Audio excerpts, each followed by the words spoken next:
So this is an interesting integration, 1 over x squared plus a squared. So we can't really factorize the denominator to use partial fractions, and there isn't an obvious substitution we can use, but there's one substitution that works that's not immediately obvious. It's where we take x to be a multiplied by tan theta. So rather than saying u equals some function of x, we're saying x equals tan theta. In other words, we're saying theta is the inverse tan, or the arctangent of x over a. So this is the actual substitution we're doing. Theta equals inverse tan x over a, but that's the same as saying x equals a times tangent of theta. So we can differentiate that. So the derivative of the tan function is secant squared, and we can then rearrange that to find dx as a sec squared theta d theta, and we can then take that expression there and replace it. This is why they call it substitution, so we can replace the dx there, and the x obviously will be replaced by a tan theta.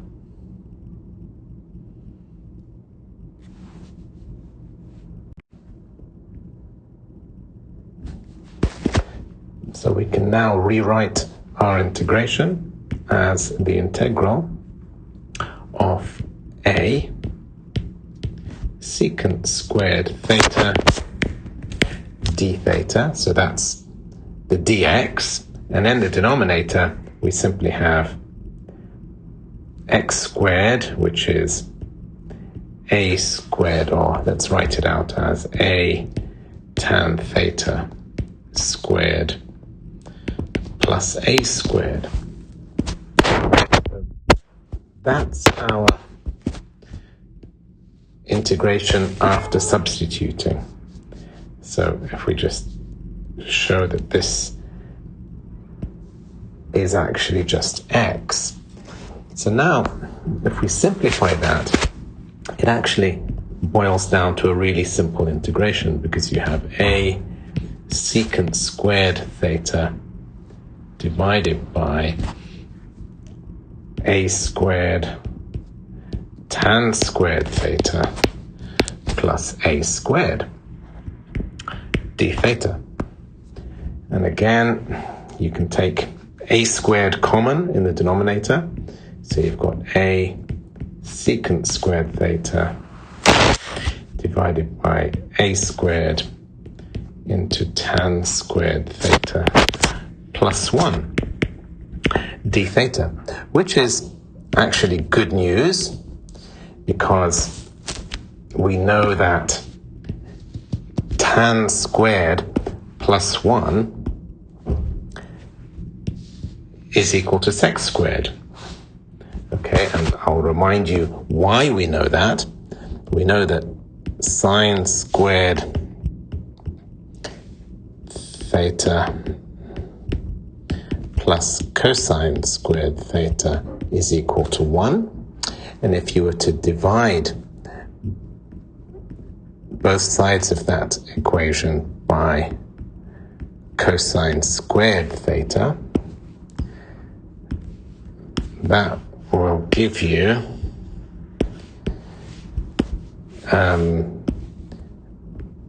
tan squared theta plus 1 is 1 over cosine, which is secant squared theta. So we can now replace tan squared plus 1 with sec squared. So our integral now looks like this. A secant squared theta divided by a squared secant squared d theta, which is just 1 over a times the integral of 1 d theta, because obviously these cancel out. And the integral of 1 is simply theta. So it's 1 over a times theta. And if we remember that theta is simply tan inverse x over a, we can substitute that in there. So our integral, our final result is 1 over a times the inverse tan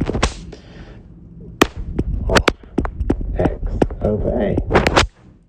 So you can refer to the inverse tangent as the arctan or a tan, but for now I'm writing tan inverse in this way. Obviously, we would add a constant. So that is our final answer. That's how you would integrate using substitution 1 over x squared plus a squared.